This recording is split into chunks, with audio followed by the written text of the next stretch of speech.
Hey, I made a video today in the Music Lessons and Marketing Facebook group, but I really wanted to post one here today about how to create a podcast for your music studio. A lot of music studios aren't doing podcasts for their students. Los Rios Rock School's doing one.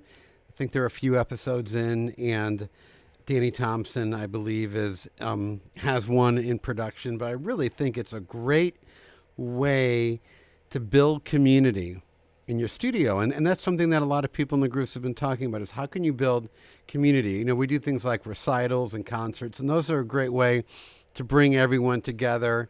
And at my school, we do these like Saturday night social nights.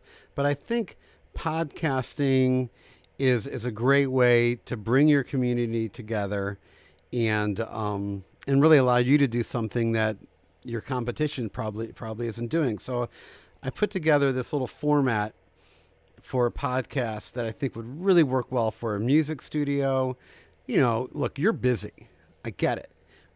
The last thing you need is another thing in your life to tie you up. But this format I put together, I think, would be easy to implement. You'd have to delegate a lot of this, and I don't think you would have to devote more than 15 to 30 minutes a week on this. So here's the podcast format I put together. And this doesn't really cover the details of how to put a podcast together. Perhaps I could make another video about that. But here's the format. There's 4 different components of the structure. One would be a weekly message from you, the owner, and then a question of the week, and then student accomplishments, and then number 4, upcoming events. So here's how it's all put together. You make a video. You make a recording each week of you with some type of message. I think the most effective message would be a story about a student. Maybe you change their name for the podcast. Some student who had some struggle initially, or some way how music's impacted a child's life. But this would be an opportunity for you on a weekly basis to help get your customers to realign with your message, to really focus in on what you're all about, which hopefully you're all about helping kids and transforming their lives, enhancing their lives, and improving their lives. And you could share stories about kids who've been through your school, whose life has been impacted through music. The next part will be question of the week, and this would be easy to do.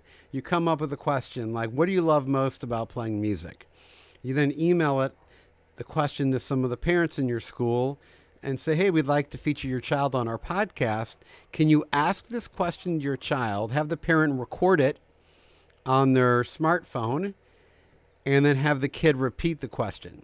For example, what I like most about playing music is I get to meet other kids, and the kid goes on and on for about 20 seconds, and that's it. And the parents email it back into you. You collect 5 to 10 of these each week, and after your weekly message, you then pose the question, and you just edit all the kids' different responses. Actually, they would say something like, oh, hi, I'm Dave Simon, and what I like most about playing music is this. And that's the question of the week section. And you can even have like a voiceover go, question of the week. What you could do for each of these sections is you go to Fiverr and you hire a voiceover actor and have them say these for you. I hired a voiceover actor for my podcast. I think it was like $40. And he sounds so pro. I never could have done that on my own. And then the next section could be student accomplishments, where you email parents and say, hey, we want to feature your child for student accomplishments in our podcast this week. Is there something that that little Jenny did this week that you could share with us? Perhaps it was some academic achievement. Maybe she was accepted to the track team. Things that are completely unrelated to the studio. So it's, this week we'd like to acknowledge Lisa Smith for getting a 95% on her English test. Just little things like that. Kids love hearing their names. You want to get as many names as possible in the podcast. This brings up a potential legal issue is, can you say a minor's first and last name? I don't know. You might have to have your parents sign off on a waiver. I'm really not sure. Maybe it's not an issue. Maybe it is. Check with your attorney. Maybe you can Google it. It doesn't have to be a $400 question.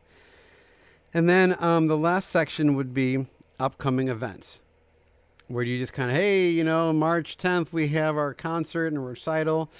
Now, I said at the beginning of this that you should be able to knock this out. This should be about a 15 to maybe 30-minute time commitment for you a week. So how is this possible? You delegate this all. The only thing you have to do is the opening message. So you have an admin. You do the question of the week. Maybe you go to a 17-year-old student and have them oversee portions of this. High school juniors and seniors are looking for ways that they can kind of bolster their high school transcripts, and this is a great opportunity to get them involved.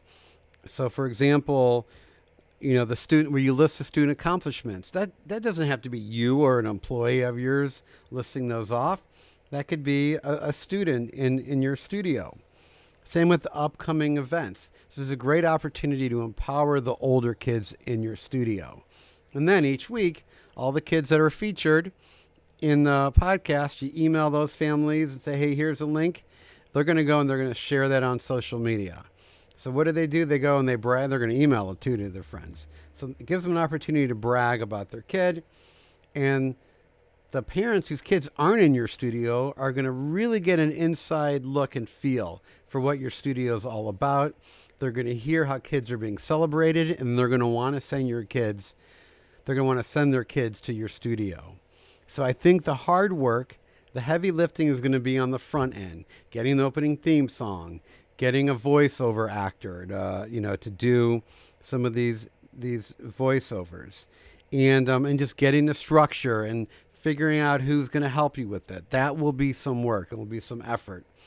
But I have a feeling that this could really pay off for you in the long run. Once you get this podcast up and running, there's no reason why this really can't help your studio grow. So would love to see someone run with this idea. I'm thrilled to see that at Los Rios and Music Factory are getting into podcasting. And look at, easy for those guys, okay? Well, Chris Bates and Tyler and Danny, these guys are already podcasting. So it's going to take a little bit of work on the front end to learn this. Get your staff to help you. Get your administrative staff to help. And go to your older, responsible 16, 17, 18-year-olds. Get them involved. They would love to do something like this.